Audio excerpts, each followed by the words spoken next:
A disastrous loss in Camp Randall. So much to get into on a packed show. We got to hear what Justin has to say. I'm Rajiv. He's Justin. Here we go. Welcome to the Bucky Report, your destination for all things Wisconsin Badgers. Authentic takes. Oh my God. Game analysis. Touchdown Badgers! Ring one up! And discussion from the fan perspective. Woo-hoo! Thanks for joining us and on Wisconsin.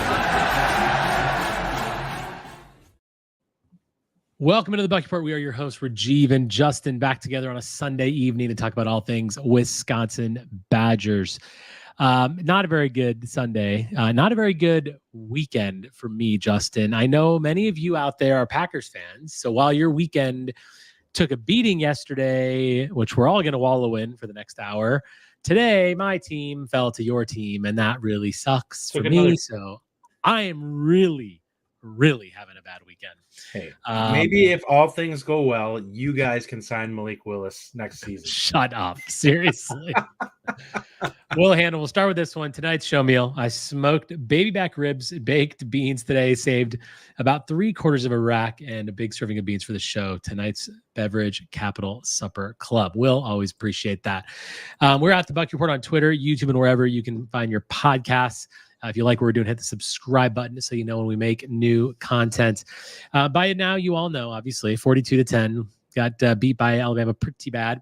I was on Locked On Badgers with Ryan after the show. Justin, you couldn't make it. And let me tell you, there were a lot of people in the chat that were just very upset that you weren't there because they wanted the anger. They wanted the anger that Ryan and I just were not willing to give in. So I'm going to turn the floor over to you. I'm going to turn the floor over to you to tell us. Let's start the show with here. Give me your takeaways from this crazy game. The floor is yours. My gut instinct takeaway from this, watching that game, was we lack talent. The roster is not conducive to this being a plus win team. And by what I mean by plus win team is, it's a 500 roster right now at best that needs significant playmakers added into it in order for it to be far better. I don't know what to say about it. Like the holdovers from the previous step. Is there anything you look at? And I said it in our group chat today. Other than a couple of offensive linemen, Hallman and Wooler, is there anybody that has any prayer of the NFL? I guess you could probably say Pauling. Pauling looks like he's there. Like he flashed even against Alabama, and they couldn't get him the ball. Pauling, Wooler, Hallman, Jack Nelson, I would say, and then the young guys potentially future upside. Are you just young guys aren't playing yet, so we lack playmakers, and the scheme is not helping because it's requires playmakers. What they need to do is they need to find a system that they can play on both sides of the ball that they can maximize what they have with limited talent in order to be able to be effective. Because right now we just don't have the playmakers in order for us to go to a scheme. The defensive scheme that they want to run is to cause havoc and have guys running around using speed and talent. And we just don't have it. Like there's just not the players there. Like some of the guys do flash it. Allegro and Tackett definitely have a little bit of that. But if you're not going to play them, it doesn't matter. But by far the biggest area that we have an issue is quarterback. And our quarterback room stinks. And maybe Mabry ends up being good, but there's nobody in that room that I look at that can see the field well enough to really be effective. Van Dyke, we probably play better if he's in that game. I think it's closer. I pray to God that we don't have a bunch of fumbles like we had, which is ridiculous to me. Ches finally does something that I'm about ready to give him credit for. Then he promptly puts the ball on the ground. You still wouldn't have given him credit for it. No, I was like, that's a hell of a run. He picked up, it was like, 18, 20 yards on the run that he had? And then he freaking tries running over a guy and coughs it up. And it's like, what are we doing? Like, that's 14 of the points right there. 21 if we take out the one where we went 4th and 1 and didn't get it. So basically 3 turnovers that led to short fields that gave them points in this game. That significantly flips it. Now, we weren't winning the game no matter what, but there was a way that this game could have been close. And we just crapped all over ourselves trying to make it happen in this one, especially on the offensive side of the ball. We ran the ball well. Nothing else looked remotely passable as offense. I mean, yes, to be fair, we obviously, let's start at the beginning. We lose Tyler Van Dyke on the first series, right? That obviously, I will say, like I said this yesterday on the show, I think that I actually had a note written down that I think Tyler Van Dyke looked poised. The first 5, 6, 7 plays when he was in there, I'm like, who is this guy? He looked poised. He looked calm. He was like, I'm going to find a way to beat Alabama. Now, would he have done it? No. But would we have been in a far better position? Like, I claim that Alabama would have scored one less touchdown, at least, had he been in there. And I do believe that we would have scored more. I think it could have been a 35-21 game, 35-17 game for sure, had Tyler Van Dyke played the whole game. But he goes down. Obviously, looks like Tyler Van Dyke's going to be out for the year. I just feel horrible for this man. Like, that's just really, really bad. So Tyler Van Dyke, I mean, I hoping that he has a very quick recovery. And it can make it back. If he cannot make it back, we'll see if he wants to come back next year, take a medical red shirt and play again. But then you have Braedyn Locke. So first, I mean, Justin, the TVD injury, what does it mean for the season at this point in your eyes? And do you, and everything you saw from Braedyn Locke, let's have that discussion right now. Braedyn Locke, I mean, he obviously is not getting he didn't get the reps that he needed. Now he's going to have 2 weeks. Really good time for a bye week, by the way. New quarterback, new game installment, all kinds of stuff. Do you believe that he can put anything together as far as quarterback play? We're going to get into the whole big picture stuff at some point, but his play, do you believe in him at all? And where does the TV? Well, I think he can play better, obviously playing against teams with less talent. That's going to happen no matter what people think they saw. I think our ceiling with him in there is probably looking at 5-7, 6-6. Your ceiling is 6-6. Yes. Okay, that's fair. I mean, a lot of people said that in the chat yesterday, and I'm curious. Put your ceiling in the chat, by the way, if you're listening live. I'd love to see it. My perspective on that is simply this: I just don't think he can elevate things. I think he's capable of maybe running the offense, but some of the teams that we thought potentially were going to be simpler games are probably a lot closer now. Like, I could have seen him making plays against Rutgers, TVD, to win that game. That game becomes far more of a coin flip now with Locke in there. I just don't trust the offense to be consistent enough with him.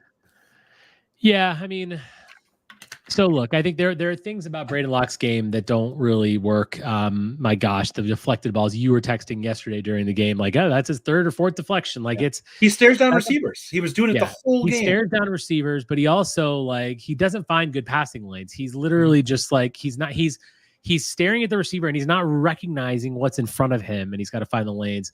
I feel like that's just who he is. But I do think that, boy, there was a lot of stress that he was under. I mean, he came into I understand he should be played better. He was definitely not Alabama. Like, some of those throws that were just clearly behind, like Pauling and Green, like some of those slants that he just was not hitting. I think that gets cleaned up with more reps and things like that. But there are obviously limitations to his game. He's not Tyler Van Dyke. He's not Tanner Mordecai. He doesn't have that.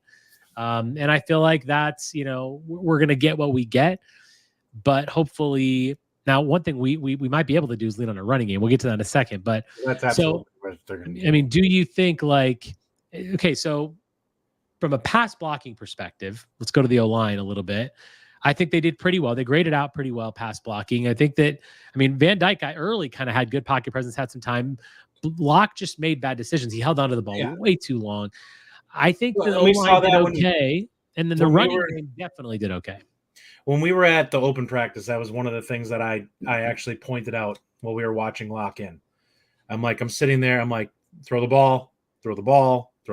And then finally he would get rid of it. I'm like, that's a sack. Every opponent we play, that's going to be a sack because it's 7-8 seconds in and he's waiting for somebody to pop open. I'm like, you can't do that. Like, there's going to be somebody that gets loose and gets through to you in that amount of time. I think personally, and from my perspective, you have to try to escalate and accelerate the getting Mabry ready to see if there's something there. Like this, you're going to have to obviously give Locke the majority of the snaps with the ones, but I think you need to at least give like 20 to 25% of those snaps to Mabry too, to make him comfortable running with that group, because you basically kind of put him in be ready for next year mode in camp, where he's playing with the threes that are terrible.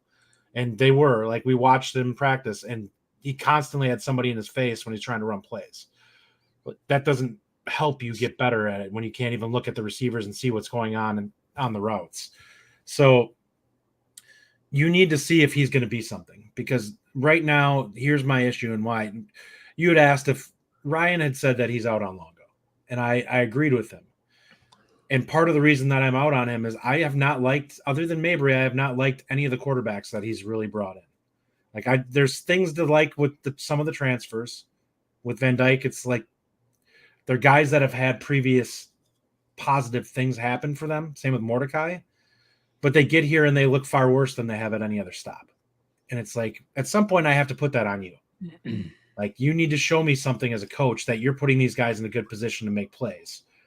And we talked about Indiana coming into this, and it's like that coach clearly, now I believe he brought in one of his former quarterbacks, if I'm not mistaken, but it's clear that we don't have anybody that can run the show right now and run it at least a passable, competent level. And that's the problem, because every pass is 10 yards. Like, nothing is downfield. Nothing is guys breaking into the open where the quarterback has an understanding of, I need to take this 2 beats, look the safety off, and then come back across to this guy, and he should be wide open in this zone. There's none of that going on right now. It's all 10-yard hooks and crossers. And it's like, you guys can't find anything to go downfield with. And we know, based off the All-22, there were guys open. Like, receivers were running routes that they got it. We have a quarterback that fundamentally doesn't understand what defense he's seeing well enough to know where the hole should be. Like, we saw it with Green in the last game, where he was sitting wide open in the end zone. And if you know what coverage that is, you should know that he's sitting there wide open, because you know where his route should take him and you know where the coverage should be. Yeah, we're going to get into Longo more. I think, there's a lot to unpack with Longo and his offense and whether or not you're out on him, but you obviously said you're out. That's a good kind of lead off point there for sure. And I want to come back to that. Let's talk about the running game a little bit, finish off the offense. Hey, your boy got Ches Lucy got 6 yards of carry. Now, I know he fumbled, but he did get 6 yards of carry against Alabama. The run that got him to that 6 yards of carry was him fumbling the football and giving it to the other team on like the 35-yard line. The fumbling between Yakimelli, you can't have that if you're going to beat a team like Alabama. You can't have that if you're going to compete in the conference. We had to play clean. And he just, we had to win the turnover margin. We did not. And, we had to there were points in the game we were in. I will say, I give the offensive line a lot of credit. They played well. They were probably the biggest positive in this game. Yeah, there is a lot to, and I think that's the one thing, Justin, that gives me a little bit of sort of like mental reprieve, just thinking we have that for the rest of the year. We are going to have that running game, and I do feel like we're not the best backs, but we have a plethora of them now. Darian Dupree's getting a lot of carries. We're going to talk about him a little bit. So I feel like that's a strength that I think can get us through the games like Purdue, can get us through the games like Northwestern. And then if Locke can just game manage, which we don't love to say, but if he can game manage, he can get us to a bowl, I'm hoping. But I think there is some positives there from a running game perspective, and I just give them credit. But man, the fumbling, the untimely fumbles, it has to stop. And I can't believe we're having this discussion still. Like, that's crazy, right? Like, why are we talking about this? I don't know. With all the, like, even Fickell said it himself. With all the live practicing we did in the fall, fumbles shouldn't be an issue. Mm-hmm. But what I'll say is that I think it's clear the better running backs were simply the young guys and Yakimelli. Yak put the one on the ground too, but he was just better at finding open space. He ran harder and faster. And that was the reason why. Like, you'd see him get to the edge and actually get around the edge and move upfield. And Ches is just, for whatever reason, he's slow and just wants to be really passive and wait for things to open up in front of him. And it's like, you can't do that against Alabama. They react too quickly. That's a team that's going to come and get you. And they blocked well. Like, that long run, they did a great job sealing the edge to open that up for him on that play, the offensive line. And even on that run, it's like I was waiting for him to hit another gear, and I'm like, okay, let's get going here. And then he still ripped it off because there was a pretty big gash there. But it's like, that's one of those, if that's Dupree or Yakimelli, like they're moving. Yeah, I actually agree. If that was Yak, I mean, I think that could be a touchdown potentially. I think he at least puts them in a bind. Like somebody's gonna have to make a play and get him to the sideline. Yeah. Some comments I've been starring here a little bit. And listen, there's some Colts comments. Thank you all for just loving to bring that up. But I have seen this a couple times. Longo needs to watch the Colts-Packers game on repeat and how Malik Willis looked. If we can do that with Locke, we have a chance. Otherwise, we're screwed. Someone else put a comment about the inventiveness of the running game, which, by the way, my gosh, the play, great job by Matt LaFleur today. Like, that's, if you're going to run the ball a lot, that's going to be how you have to do it. So there's that. Will Hanna says, how the hell do you think the opposing D is going to play when your passing game consists of 75% of the throws within 7 yards of the line of scrimmage? No doubt about that. Good comment there. Brian, USC's a must win for Fickell. I meant to actually start that. We're going to come back to that.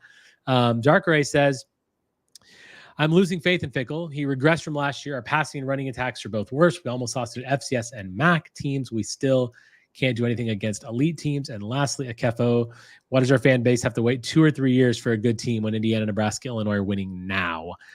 Yeah, well, there's a lot there. Okay. Well, number one, what I'll say with regards to that, those teams are capping out at like 8-4. Like these are not teams that are going to challenge for 10, 11 win teams. Wisconsin's building to try and be towards the top of the conference. When people say 2 to 3 years, it's you need to have young talent that you've built up through your recruiting to have top flight guys. Now, I will say this. I also think that they need to probably make some coaching changes. It's clear to me that Fickell and Longo are not on the same page. Like, he has got him throttled down so much that it doesn't even seem like his offense anymore. And why would you keep Longo there to run an offense that he's not comfortable with? Find somebody that's good at doing this. If this is what you want, like I brought up Ludwig before, and there's fans that absolutely hate him, but it's like we averaged 30-plus points both seasons that he was our OC. Why do you hate the guy? Like, I realize he had Melvin Gordon, but we had no passing game, and we were still in the mid-30s for scoring. And we would take that because, like, yeah, maybe they beat up on some bad teams, but guess what we're not doing right now? We're not beating up on bad teams. Like, I'll take that. We're going to need to take some lumps and kind of build this. It's going to take some work. Regarding the other teams, I'll put a Kevin's comment back up. I do think, like, listen, these teams deserve credit. I mean, a lot of credit. Indiana has outscored their opponents 150-23. Now, they've played shit opponents, but I will say, like, they're at least putting up points. And we didn't play the best opponents either until this weekend, and we didn't put up jack. Like I said, I believe they brought in his quarterback, didn't he? He brought in his quarterback from his prior school. I'm not sure, but I think so. But I give these guys credit, and I hate to give Illinois credit about anything because Bielema or whatever, but it's fine. They're winning. Nebraska's looking up like this. The bottom line, Justin, is, you know, you look at Big Ten power rankings, and it's like, it pains me to see us in the lower half, and we are squarely in the lower half. We absolutely are. And you know, the Big Ten season hasn't started yet, so it's all in front of us. The non-con is done.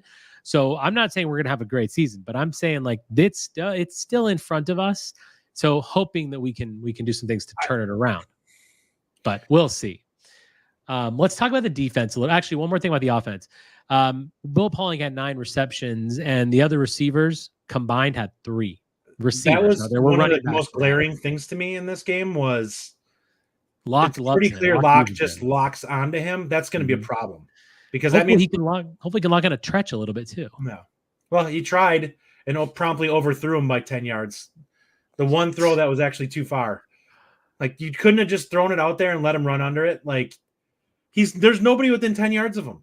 It's a walk-in touchdown if you even give him a chance at it. Would you agree, Justin, that with reps as the first team quarterback in practice with those guys, like that communication is going to improve? He was good with Pauling. That will get better. He and Pauling had a connection last year, so I think that kind of carried over a bit. Like, I feel like in these next 2 weeks, I do expect to see the receivers and Braedyn Locke on the same page a lot more. Now, I'm not there with Longo yet. We'll talk about it, but I just feel like I'm going to give Locke a chance here. Like, take your bye week, get your reps. Let's see what happens. But I mean, yikes! I don't know. Matchy, is this rock bottom? It might be. There's going to be some things that we see this season that we're like, okay, that's better than I expected to see. There's going to be growth. What I want to see is I want to see some of these younger guys take over that are clearly more talented. And Cheney came in and instantly was somebody that was glaring to me as not being able to keep up in this game. And it was really frustrating that we took Tackett off the field for somebody who struggles to be athletically able to make plays when Tackett is freaking all over the place. Yeah, he is. So I just struggle with this. It's like, that's something that's got to be cleaned up. Like, you, at some point, I get it. You're losing experience, but the experience isn't paying off. So if you have upperclassmen that are less talented, but you trust more, does it really matter if you trust them if they're not actually, coming through on your trust? Because I don't think they are. Yeah, I mean, I agree with you on the young players. Tackett Curtis got 29 snaps yesterday. Cheney got 22. I think it's time to make some changes. So let's move to the defense. Let's talk about the D a little bit. Obviously, there were moments where we kind of we had a couple big stops. Certainly, the first drive of the game. We failed to score right away. The defense. Obviously, we gave 42 points against Alabama, and they probably could have put up 70. I get that. There were a lot of issues. They did run the ball well. But there were moments, Justin. But at the end of the day, the D-line is the D-line. Ben Barton, Gabe McDonald, Kurt Neal, they're just not it. So they can't really hold up against the big teams. But again, I will give them effort. There are moments where this defense looks like they can compete, but the offense is doing nothing to help them. I'll agree with that. Like, a lot of our big problem in this game was that we weren't able to continuously hold the ball. I realized we won time of possession, but we weren't really, running drives for much more than getting to the 40-yard line, the opponent's 40. And it was basically like, all right, we're stalled. And we can't move past this because guess what? You can't run the ball 37 straight times against Alabama. Eventually they're going to make some stops on you, which is exactly what we said going into this game, is that you're not going to be able to complete these 16, 17 play drives. You're chewing a lot of clock, but you're not scoring, and you're typically giving them the ball back in a place where they can make plays. Defensively, one of the things that I have an issue with is it just seems like we kind of know that the defensive line is bad, but we don't really do a lot to help them. Like, it's not like we're attacking with the secondary or with the linebackers a whole lot to help in the run game. I think we were better with 3 down. When we went 2 down, it seemed like we were just getting gashed. Like, they were pushing us all over the place when we were 2 down. Yeah, I mean, I'm over that 2 down. So there's times when you do it and there's times when you don't. And when the team's going to just rumble you to death, you can't do it. The secondary was tested, obviously. Rico Hallman did not have the best game. He missed 4 tackles. Yeah. And his coverage wasn't the greatest. I mean, he was in a tough spot. They're all in a tough spot. And I'll give them a little pass in the sense that they're not going to see this. And honestly, every time the offense gave a short field, you're putting your defense at a massive disadvantage. You can't do that. And it makes the defensive numbers and the scoring defense certainly look worse than it needed to be. Alabama had no business putting up 42 points yesterday. The turnovers crushed us. That's 30. That's a 30-point that we should have allowed, maybe in the high 20s, low 30s, which would have been okay. They were going to win it regardless. Mm-hmm. But that's just brutal to give up that much. And I feel like the secondary could have played. We saw Zachman and Wohler, I think, played okay. Wohler obviously saves us a lot, but Zachman overran a couple of things. The secondary was okay, but it wasn't, off the page. Good. Yeah. I guess my biggest struggle is Wohler gets a lot of props. He doesn't have a ton of flash plays for somebody who is held in such high regard. And he just does all the dirty work for the team. He does. He's not getting, but I mean, my point was more like this team is really struggling to have guys who are making negative plays for the other team. Like, we don't have tackles for loss. We're not getting anybody's that's no turnovers. Like, the defense just isn't disruptive at all. Yeah. And I agree. I'm not putting that on him. Like, I'm sure if the defense was better overall, he would look better. It feels like he's kind of being pulled in 5 different directions rather than being able to focus on one thing. Yeah, he's literally got to do everything that everyone's not. I feel like if we had people around him, he would be able to flash because he wouldn't have to singularly focused on I got to clean up everyone's mess. I got to literally watch out. I mean, there are many plays where if he makes touchdown saving tackles all the time. like because like he is the last line of defense and he always delivers.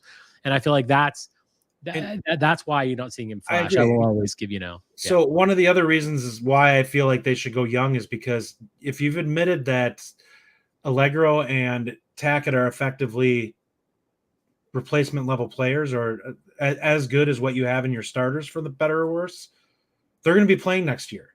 So why don't you just get them seasoned and ready to roll for next year where they're super comfortable in your scheme and ready to go, then have two guys that are going to be out the door after this season.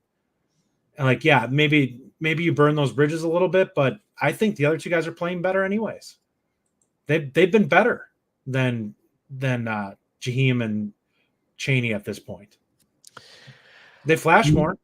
Yeah. No, I agree with you. So like I said, Tag Curtis had 29. Allegro had 11 snaps again. I mean, he went 10, 5, 11. I want to see more of him. And now they're the coaches. They're the ones that see him every day in practice. I get that. But I also just like at some point, if what's on the field isn't working, you got to make a change and you got to put someone else out there to let them see what they can really do. Because there's a lot of things out there. Wes Millenex. Justin, what's your guess that it's not happening? To be honest, I think the reason is because the other guys are probably more correct in their reads. And you're seeing two guys that are playing very instinctual in Allegro and Tackett. And they probably guess wrong more. So the coaches are less willing to take that risk and have them get gashed for a big play than they are to put them in and just live with the growing pains. And that's across the board. That's probably why you're not seeing Xavier Lucas out there starting. Like I'm sure they trust his athleticism over any of the corners, but they probably don't trust him to always make the right mental decision. Yeah, he had 13 snap counts yesterday. Did Xavier Lucas. A couple quick comments here. Zach Bart's good friend of the show. Honestly, this offseason might be the best time for us. Upperclassmen, which are less talented, graduate or move on, and we get younger guys. Then we see if any changes are made coaching-wise. And then Team Money says, any rumblings about Fickell and Longo relationship being shaky, or my reading into the press conference is too much. Let's let that comment lead us off in our coaching discussion, Justin. Sure. We've got a lot to talk about here with Fickell, Longo, Tressel. Let's keep it to that. Let's start with Longo. You already brought up Longo a little bit. Oh, yeah, go ahead and answer this. I mean, do you think as far as the Fickell-Longo relationship, what are your thoughts on listen, I'm not taking anything from the press. I'm saying based off of what I'm seeing on the field, there's clearly something going on between the two of them because the style of football we're playing is not what Phil Longo runs as a coach. So that tells me that Fickell is saying, we're not doing what you do. We're going to run it this way. I want to play conservative. We're going to control the football with the run game because I think that that's our biggest strength.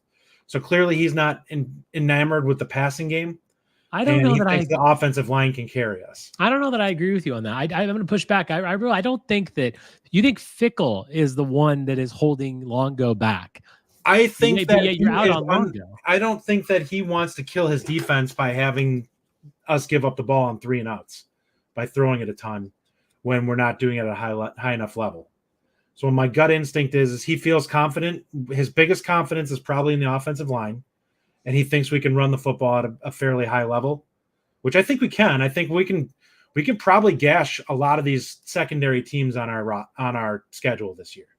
Like if you see us beat some of these teams, and I know people are worried about Rutgers and them, that's what Wisconsin's going to do in that game. I can tell you right now, they're going to run it down their throat, and they're going to pass enough to probably keep them to gash them for a couple of big plays.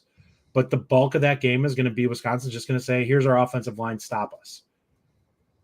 I do kind of miss those games. Sometimes I like games like that. Sometimes. I do, but it's that style of offense. If somebody has a really good game plan against you, you can falter very easily. Okay, so I want to talk about some clarity. I want to have some clarity from you on this. Sure. So you are out on Longo, but yet you're saying Fickell is what's keeping Longo in. Like I feel like there's a different. Like, I'm saying that the reason why I'm out on Longo is because clearly they're not on the same page, and to me, it's a waste of time to keep somebody in there when you're not allowing to do their job the way that they've been successful. So then you blame Fickell. Do you want Fickell out? I think that Fickell can do this at a high level. I think it was a bad hire. So I trust him as a good coach. I think there's some decisions that were made in this with him coming in here to Wisconsin. And I also think that people take too much from the Cincinnati looking at that conference as opposed to the Big Ten. They're not the same thing. Like, you're going to have a tougher time. You came up a level. You're going to have to build more to do it. Now, some of these teams, they had to jump up. Like Indiana and them, they were a 3-win team or a 4-win team. So them looking significantly better. You have very weak schedules for the most part, where Wisconsin kind of got jobbed. But that's going to help them. Wisconsin probably would be helped too if we booted USC and Oregon off of our schedule and had just Bama and Penn State. We would probably be looking at an 8-win team this year, because everyone else would be a coin flip game. We'd have a chance to be able to do it. Right now, we have teams that are actually playing at a high level that have talent. USC's playing well.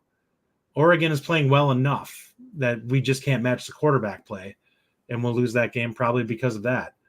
Like, we're going to be – there are games we're going to play where the quarterback play is going to be kind of even. Like, we played Purdue. Their quarterback is not good, but he's also capable of playing at the same level as what Braedyn Locke is. So it's going to come down to all the other factors in that game, which we're more talented. So we should win that game simply because in every other facet, we should be better. But yeah, it's one of those things where the way I look at it, I don't love it. It does make Fickell look bad that he took a risk on somebody doing something that he was not comfortable with. And that's what I think you find out when you pick somebody up that you're kind of going for flash. And that's kind of what happened in this case is like, I think the style offense is something we can try pairing, probably because he saw something fairly similar at Ohio State being used. And this isn't working in the way that it works at Ohio State. And some of it is talent, but a lot of it just doesn't seem to fit with what we're trying to do. Like, you don't have the quarterback play, but it also seems like the reads or whatever aspect of this are not clicking the way they need to. So my thing is, and we were texting with Ryan a little bit before the show, and he was saying that he obviously he's kind of out on Longo as well, but that he doesn't think Longo's there's no change is going to be made during this season. I don't think so either. I think they'll separate. My view on Longo is this. I will reserve judgment until the end of the season, because I feel like I don't expect Longo's offense to get a lot better, especially with Braedyn Locke at quarterback. But I want to see what they can come up with. I want to believe that there's something there. I'm always going to be the last guy that's ready for a coach to leave. Obviously, I'm not there on guard. We've had that discussion several times.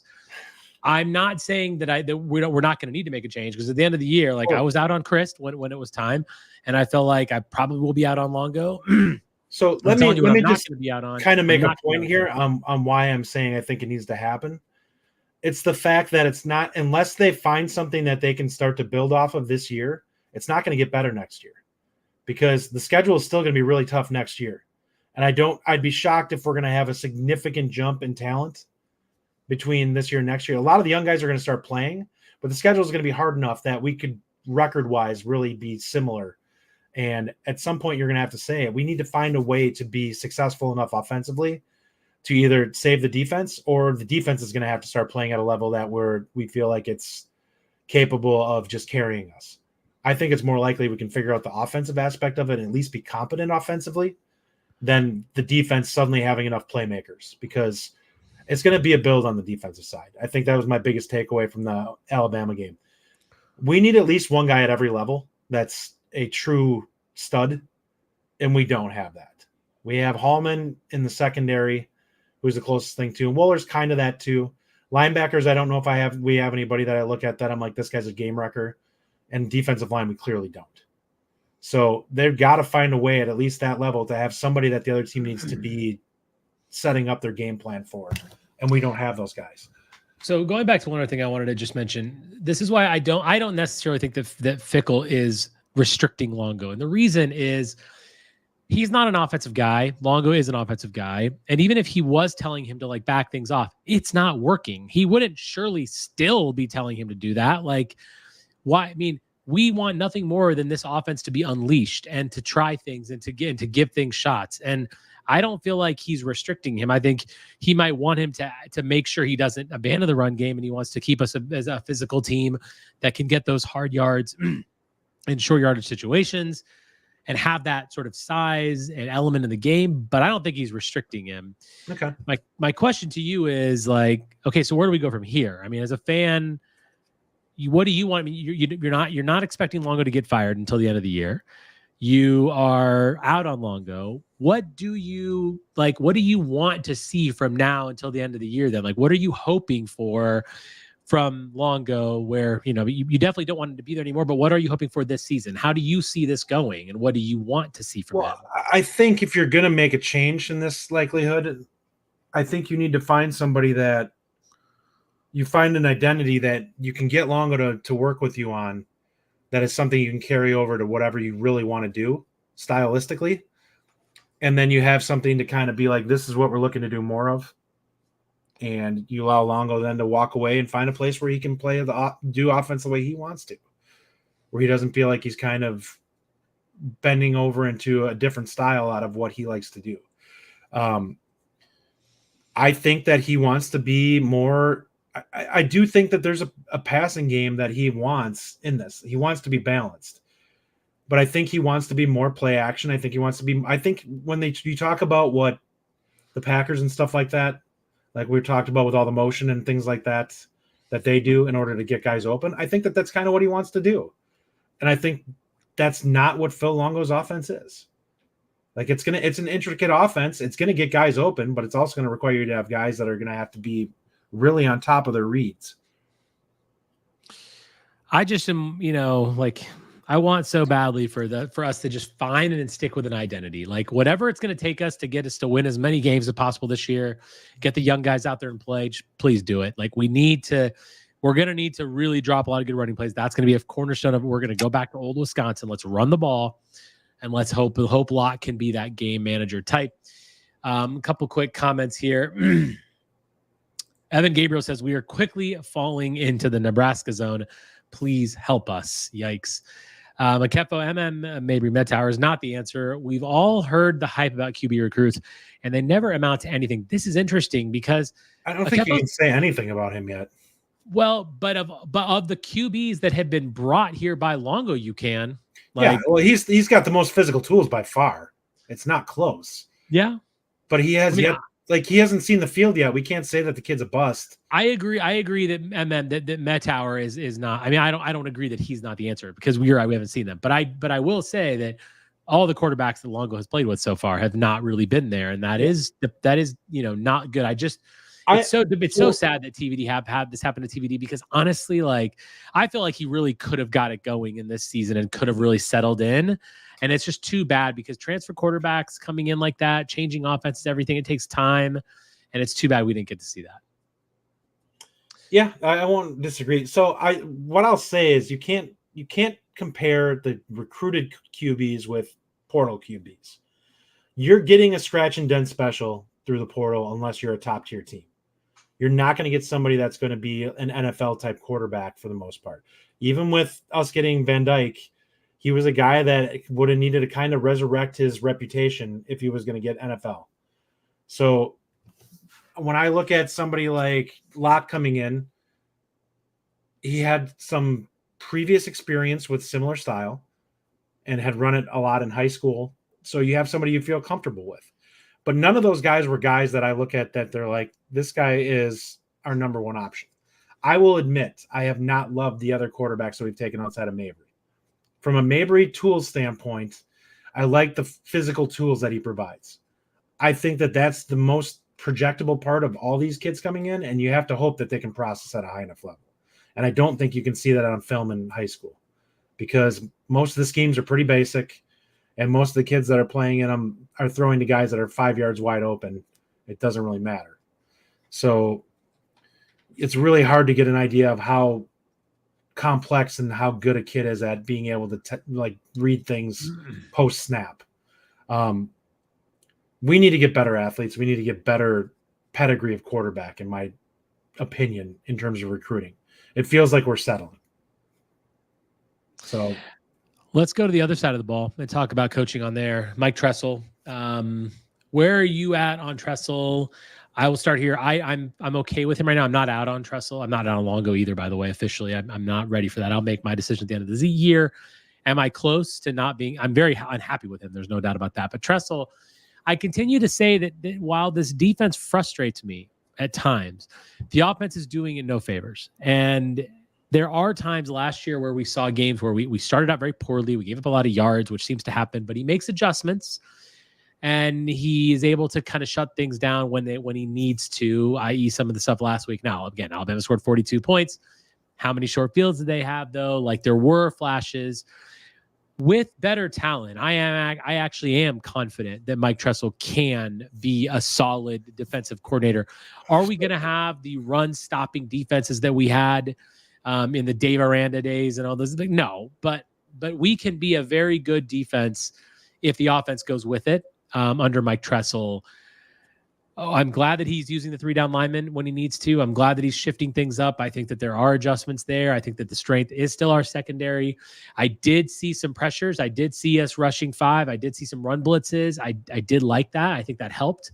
Where are you on Mike Tressel? How do you feel about the defense this year and him as a coach? He's absolutely being hampered by the level of talent that he's got to play with. And the defensive line is number one there.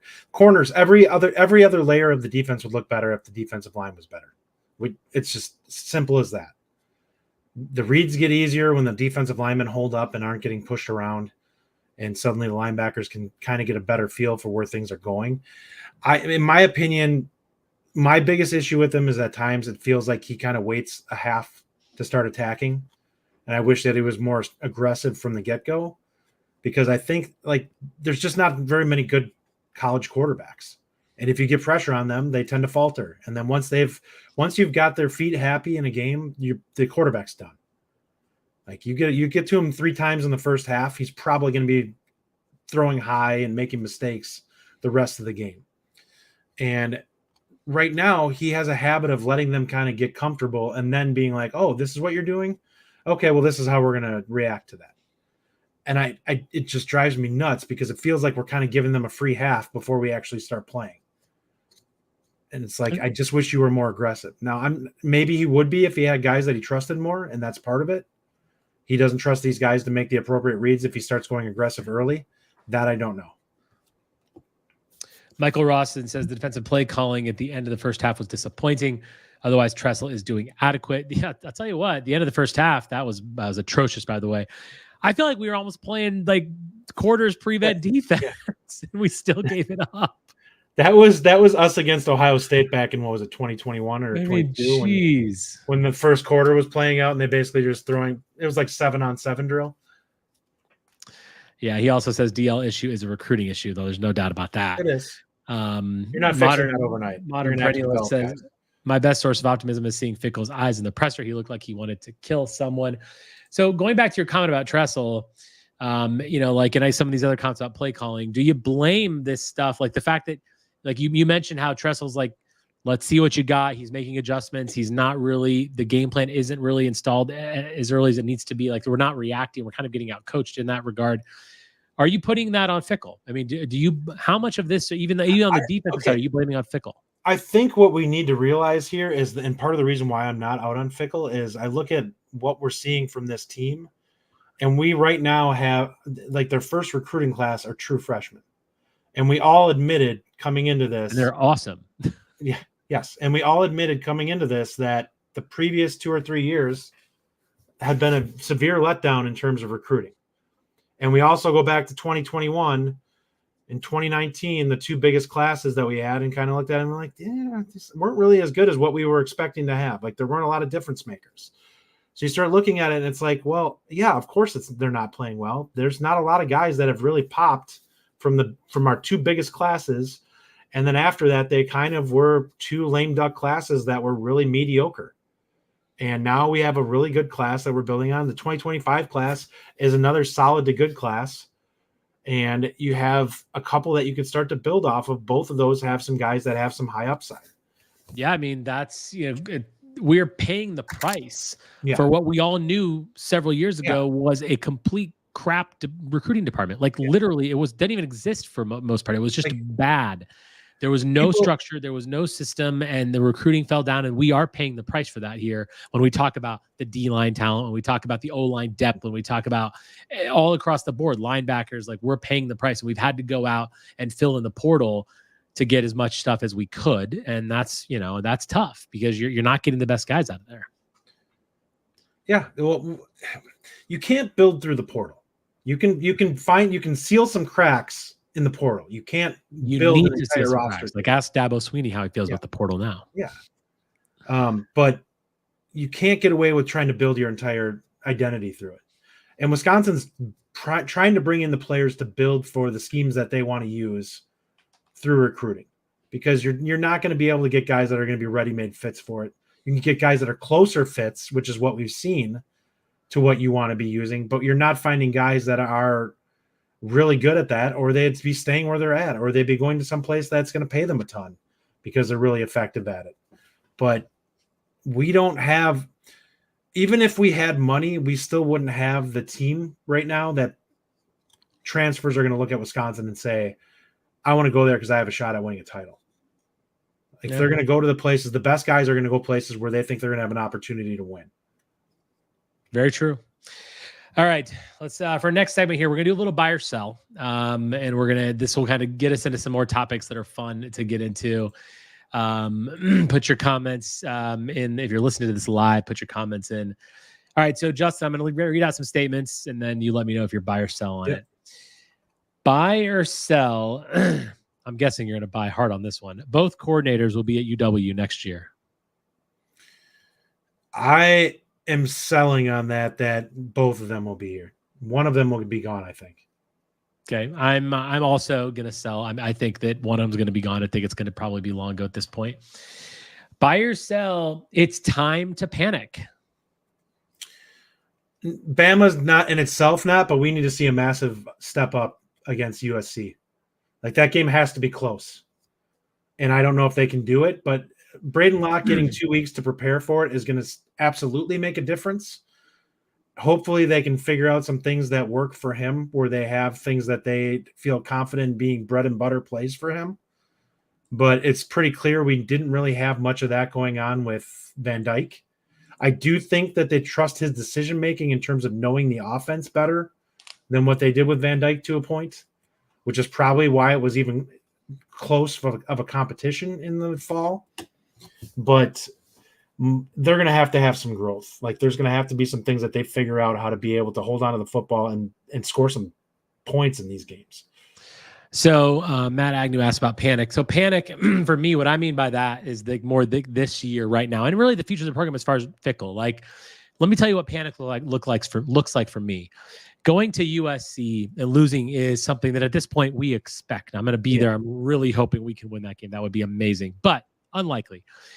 So that to me is not a panic game because they're a better team. Purdue at home. If we find a way to lose that game, then I would be panicking. To me is the program. Then we have to stop. They are the worst team in the Big Ten right now. We have to stop everything and refocus and have a serious conversation as fans from our perspective, whether or not we want Luke Fickell here at this program, whether there's a trajectory here. That to me is panic. So I don't think we're panic mode yet, just because there's still something there, hopefully.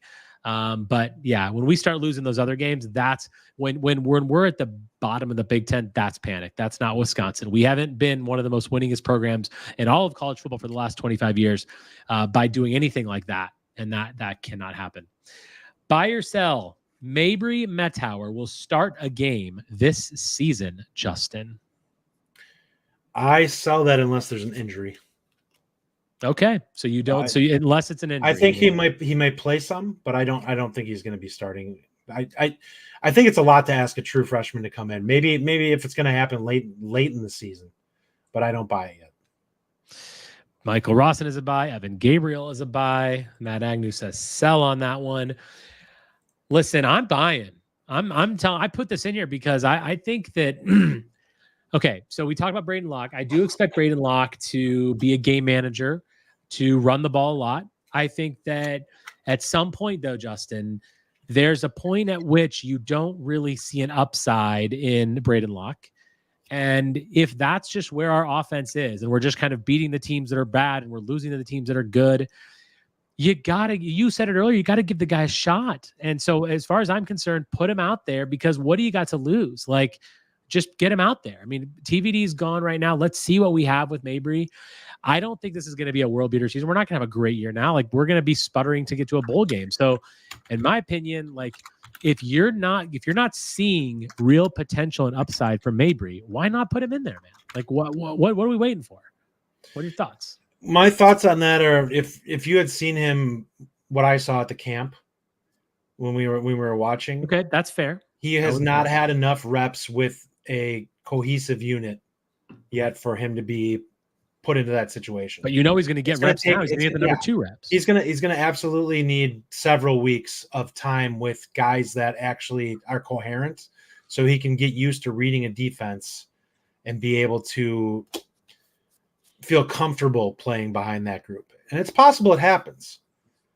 But as of right now, I don't think he's seen enough time where he's gotten the ability to calm down and actually read the defense and make plays. He's kind of running for his life in the little time that I saw with him.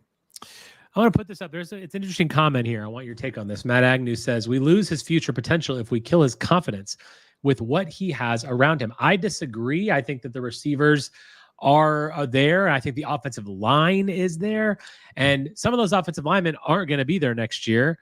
And some of those receivers are not. I actually feel like this is a good opportunity to see what we have with him, because the offensive line that can protect him, and he has receivers that can get it done. I just feel like I think this might be a really good year to do that. What do you think about this comment? I think that there's a way to look at it for that. I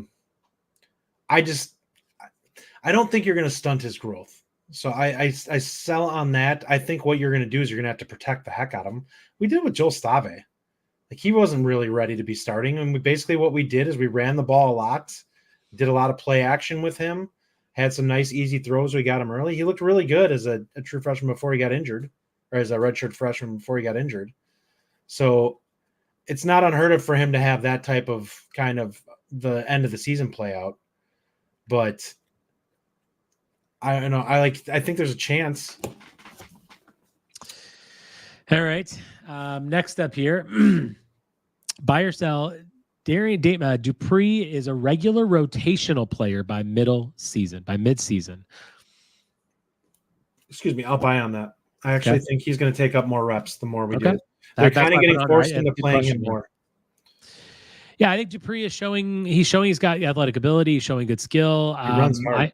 I always liked when, when we lost a running back, and we, like, back in the days when we were churning them in one after another, right? Like, everything back from the Dane and Anthony Davis and all the way up. We just had like one after another after another. Mm-hmm. And I remember like when John Clay first came on the scene and these kinds of things. So I'm all about it, man. Like, get the guy on there that's going to be out there for a lot of years. I really want him to be a rotational player by midseason. So I hope he is. Okay, here's a big one. Let's get this out of the way. Buy or sell. The Badgers bull streak continues, Justin. I'm not willing to quite sell on that. I think they can get this. I think that 6-6 is a possibility with this yet. So, yeah, I'm buying the bull streak continuing. I said yesterday, and I'll go ahead and ask you this. So my ceiling is now ceiling again. You know me, and my ceilings are pretty high. My ceiling is 8-5. That's my ceiling. So I think I don't think we get 8-4 is our ceiling. I don't think we get there. I think we're a 6-6, 7-5 at like a really good situation. We're 7-5, 6-6 most likely. But yeah, I think I'm buying. I think that we still get there. Truffle says buy. Akefo says sell on the bull. Tyler Strieber says sell. Come on, Tyler. What are you talking about, man? We're gonna get to a bull. Okay. This is an interesting one. Buy or sell. Luke Fickell is the head coach of the program next season. I buy that. He's not going anywhere. Number one, he's got to prove that he can make this win. Otherwise, he's not going to get an opportunity at another big-time school. So, like, he's a Power 4 job right now. Where's he going to go? It's not like he's going to get hired on to replace somebody having a poor season here. So what he's going to have to do is he's going to continue to build this up. And maybe they look at it, maybe they're reassessing it and saying, this is going to take us longer than we thought. It's going to take us a few years to get our guys in and actually put the foundation together that allows us to be able to win here, because the Band-Aids that we're slapping on this are not working. I agree completely. Tyler says bye. Mike says bye. Matt Agnew says 200% bye. Bo Dragon says he shouldn't be fired either. Fickell Like, team he's identity. Then Dark Ray says Fickell missing a bowl game is fire worthy. Yeah, Bo Dragon, what is Fickell style football? I don't think we've seen it yet, truthfully, Bo. And I think that we expect to, and I think we hope to. We have to, and if we don't, then if he doesn't, the defensive scheme is what he wants to do, but he's not. The players aren't there. Right, the players are not there. His recruiting classes are showing that he's getting them, which is why I'm 1,000% buy on this as well. Okay, buy or sell on this one. We have two more. Buy or sell. We will win one of the following games: at USC, home to Penn State, home to Oregon. I saw that. I don't think we're winning any of those. I think we can be competitive in some of them, but I still believe we can beat Penn State at home. Just because I feel like we always play them well and we can run the ball. Locke ends up being able to show that he actually, like, that he was just in over his head against Alabama, then there's a chance. Like, if that was just a game where it was just worst case scenario being thrust into that game and he looks significantly improved against USC, there's a chance. Like, maybe he has grown and maybe we're not giving him enough credit. And he just went in and it was kind of in over his head to start that. Now you give him time to prepare and he looks better. But we all know they say he should be preparing like he's starting anyways. Agreed. 100%. There's no excuse for having the throws that he had, but it was Bama. I mean, it's Bama. Like, I mean, he had to come in against Iowa last year too. Like, the guy's got a poor deal. I will say this. USC is going to teach me a lot. Like, first, I'm going to be there in person, so I can't wait to see it from the All-22 and like really get a sense of what's happening. I'm sitting behind the end zone too, so I get a full development view. I love it. I really do feel like that's going to be the game that says what can we really be. We're going up against, it's a road game. It's our first road game of the year. Very difficult environment, and Braedyn Locke's going to have 2 weeks to prepare, as is Phil Longo, as is Mike Tressel, as is Luke Fickell. So let's see what they have. Yeah. Knowing now what they know, a TVD gone, like, what can you do? And then that's going to just kind of for me, feel like set the tone for the season. So I guess we just shall see. Last one. This is a funny one. I saw enough of these things in the comments, so I kind of added it. Buy or sell. Sean Lewis makes his triumphant return to Madison as offensive coordinator next year. Buy it or sell that, Justin, and leave San Diego State. I don't know what type of connections that Fickell has to him. My gut instinct says no. I think that's somebody that people thrust on Wisconsin simply because of his connection to the program. That does not mean that I don't think that they won't find somebody that's going to have a type of offense that he likes, that he feels is explosive, and that does not require the top of the top skill pieces in order to be able to run effectively. I don't think that Sean Lewis is going to be the guy, because I don't even know if Fickell has any connection to him whatsoever. So why is he going to bring in somebody that he has no history with? Because he can have an effective offensive system. if that's the case, then that's fine. But you're bringing in somebody you have no relationship with. You could be oil and water. That's risky. Listen, I love it because the community I saw his name pop up in our chat like 500 times, and 100 of them might have been Zach Bartz. But, look, yeah, the names are going to start popping up, because if Phil Longo does get booted from here at the end of the season, which I think at this point we can probably all expect, that's going to be really telling. And it'll be a lot. There'll be a lot of names that kind of pop up. Tyler Strieber, did Fick have a connection to Longo? Yes, he did. They had talked previously that they wanted to work together. I believe they had done some coaching clinics before and had talked and met each other several times. And that's what had spurred him to seeking out Longo when he got the job. Yeah, I mean, there's going to be a lot of names floating around, man. It's going to be really interesting to see kind of what happens with that. That's our buy or sell. That's our show. So for quickly, the Big Ten, like, let's just kind of wrap it up here. We're not anywhere near where we want to be in the conference. Other teams are performing well. Okay. Illinois keeps winning. Nebraska keeps winning, just thumping people. Indiana's thumping people. Purdue's horrible. They got destroyed by Notre Dame. Totally called that, by the way. That was my lock of the week. I'm really disappointed in general, but I'm more so nervous and a little bit and very sad by the fact that we are going to finish nowhere near the top of the Big Ten standings. And that is just really depressing because frankly, some of these teams, Justin, they don't look that bad. Yeah. I think for me, looking at this, what we just need to see with this team is it's got to start showing growth every week, because I think some of those other teams have kind of peaked early, and we may see them come down to earth once teams start getting more film on them.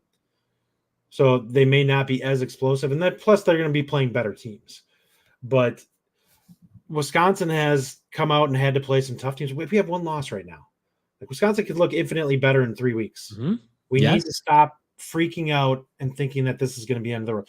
Gino Gadugli could be somebody that they go after. Zach Bartz.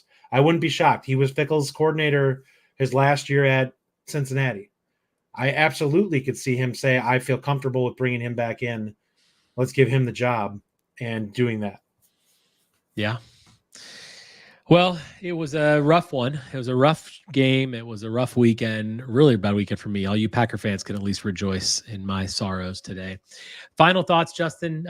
Tough game, 42-10, just a nightmare. Bye week now. We're not going to be back for our 3 big things this week, but we will next week. Final thoughts before we close the show. Yeah, I think, like I said, you take it, you learn from it. I think the staff really has to look in the mirror here and say what this team actually is, what they feel like they actually truly have, and start to build forward, going to build for when you do feel like you can have a quality team.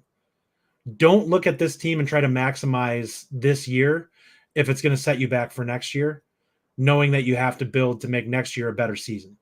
Because if you kind of top out these guys' development this year, or put a ceiling on it because you want to play some of the upperclassmen who are not playing well anyways, you're just hurting yourself. You're going to end up having a bad season this year, and you're probably going to have a bad one next year as those guys have to get their feet wet and get experienced against a tough schedule again. I'd rather have them get their feet wet this year and be ready to go. And I realize that's going to suck either way, but if maybe you take the loss this year so that next year can be better. Yeah. During the broadcast, they put up the stat about the number of consecutive winning seasons. It was the Aflac trivia question, and we were up the top 22 or something like that. We have a 5 season lead on anyone else. It is something that we've talked about before. It's something that I'm very proud of, and it's something that I'm very happy about, and I want to stay and I want to keep there. So my thought at the end of the show is, if it's not working, change it. If people aren't playing well, replace them with the young guys. Do something different. Try different things. Nobody's saying wholesale changes either. Like, you could have a couple of guys you sprinkle in that you feel are ready. It doesn't have to be like, well, put the entire recruiting class in. Like it's time to make changes, whether incrementally or big, that are going to make sure and allow us to continue this great tradition that we have here, and we need to continue it. I don't want to ever be sniffing the bottom of the barrel of the Big Ten. There's a bunch of other teams that belong down there, one of being our arch rival. We need to win the Axe. That's something that has to happen this year. We need to get 4 more wins. We need to. Purdue, Minnesota, if it's Northwestern, if it's Rutgers, wherever they come from, we need to get them, because that streak must continue. And I just want to see these next 2 weeks, what comes out at USC is going to tell us a lot about Braedyn Locke, about Phil Longo, about the connection between Longo and Fickell, about how that relationship is going, because these 2 weeks are pivotal. You are literally now staring down the rest of your season, and you have got a ton of ground to make up in performance and in what we're doing on the field, because what we saw is not good enough, and it's scary, and it's just not what we want to do. Enjoy the bye week. We will be back next Sunday to preview, of course, the USC a bit. We'll still do our 3 big things next week, not this week. But hopefully a lot of things can happen right for the Badgers very, very soon. Thanks for joining us. We have over 165 of you watching. Thank you so much. And as always, Justin, on Wisconsin. On Wisconsin. Thank you for listening.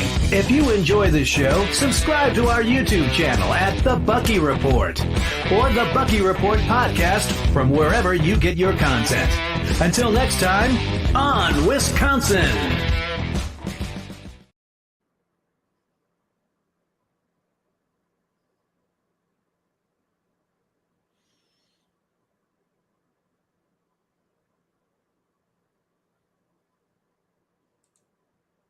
It's saying it's not over yet.